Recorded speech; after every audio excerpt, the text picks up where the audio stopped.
Hello viewers, తమిళనాడులోని Madurai court సంచలన తీర్పు ఇచ్చింది. ఇద్దరి లాకప్ డెత్ వ్యవహారానికి సంబంధించి 9 మంది పోలీసులకు మరణశిక్ష విధిస్తూ ఇచ్చిన తీర్పు దేశవ్యాప్తంగా సంచలనం సృష్టించింది. కోవిడ్ లాక్డౌన్ టైంలో అంటే 2020 జూన్ 19న తమిళనాడులోని తూత్తుకుడి జిల్లా సాతన్కుళం ఏరియాలో ఏ టైంలో అయితే దుకాణాలు తెరిచేందుకు అనుమతి ఇచ్చారో ఆ టైంకు మించి మొబైల్ షాప్ తెరిచి ఉంచారన్న కారణంపై మొబైల్ షాప్ యజమాని జయరాజ్ని, ఆయన కుమారుడు బెనెక్స్ని ఆ సాతాన్కుళం పోలీసులు అరెస్ట్ చేశారు. అయితే అరెస్ట్ జరిగిన 2 రోజుల తర్వాత వాళ్ళిద్దరూ చనిపోయారు. ఈ అంశం దేశవ్యాప్తంగా సంచలనం రేపింది. అయితే పోలీసులు రకరకాల కారణాలు చెప్పారు. దీనిపై దేశవ్యాప్తంగా విమర్శలు రావడంతో తమిళనాడు ప్రభుత్వం సిబిఐ విచారణను ఆహ్వానించింది. ఈ మేరకు సుప్రీంకోర్టు కూడా సిబిఐ విచారణకు ఆదేశించింది. ఈ కేసులో సిబిఐ లోతుగా దర్యాప్తు చేపట్టింది.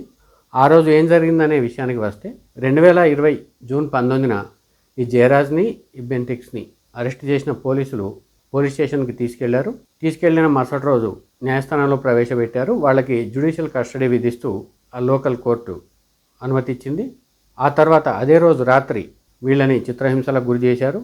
ఆ మరుసటి రోజు కొన్ని గంటల వ్యవధిలోనే వీళ్ళిద్దరూ పోలీస్ స్టేషన్లోనే చనిపోయారు. వీళ్ళు అనారోగ్య కారణాలతో చనిపోయారని కాసేపు పోలీసులు వాదించారు.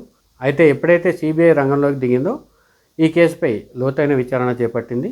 ఈ ఘటన జరిగిందని భావిస్తున్న సమయంలో విధుల్లో ఉన్న పోలీసులను, ఆ స్టేషన్లో ఉన్న కొంతమంది ఖైదీలు అవ్వచ్చు లేదా సాక్షులు అవ్వచ్చు, వాళ్ళందరినీ విచారించింది. అయితే ఆ సమయంలో పోలీస్ స్టేషన్లో ఉన్న మహిళా కానిస్టేబుల్ ఇచ్చిన వాంగ్మూలం కీలకంగా మారింది. తాను విధుల్లోకి వచ్చేటప్పటికి పోలీస్ స్టేషన్లోని ఆ టేబుళ్ళు రక్తం మరకలతో ఉన్నాయని, ఆ తర్వాత వాటిని క్లీన్ చేశారని ఆ మహిళా కానిస్టేబుల్ చెప్పారు. ఈ వాంగ్మూలం సంచలనంగా మారడంతో పాటు కేసుని టర్న్ చేసిందని చెప్పవచ్చు.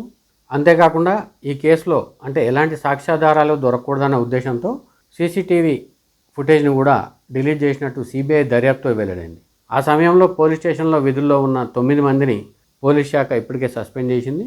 తాజాగా మదురై కోర్టు వీళ్ళకి మరణశిక్ష విధిస్తూ తీర్పునిచ్చింది. అయితే ఈ తీర్పుపై ఎవరైతే ఈ కేసులో ముద్దాయిలుగా తేలారో ఆ పోలీసులు సుప్రీంకోర్టుని ఆశ్రయించేందుకు సిద్ధమవుతున్నారని చెప్తున్నారు. మొత్తం మీద కోవిడ్ లాక్డౌన్ టైంలో కొన్ని చోట్ల క్రూరమైన ఘటనలు జరిగాయి. అలాంటి వాటిలో ఈ తూత్తుకుడి జిల్లా సాతన్కుళం పోలీస్ స్టేషన్ పరిధిలో జరిగిన ఘటన అతి క్రూరమైనని చెప్పవచ్చు. మొత్తం మీద ఆ తండ్రి కొడుకులు పోలీసులు పెట్టిన హింసల కారణంగానే చనిపోయినట్టు న్యాయస్థానం ధృవీకరించింది. అదే సమయంలో బాధితులకు న్యాయం చేస్తామని కూడా తమిళనాడు ప్రభుత్వం హామీ ఇచ్చింది.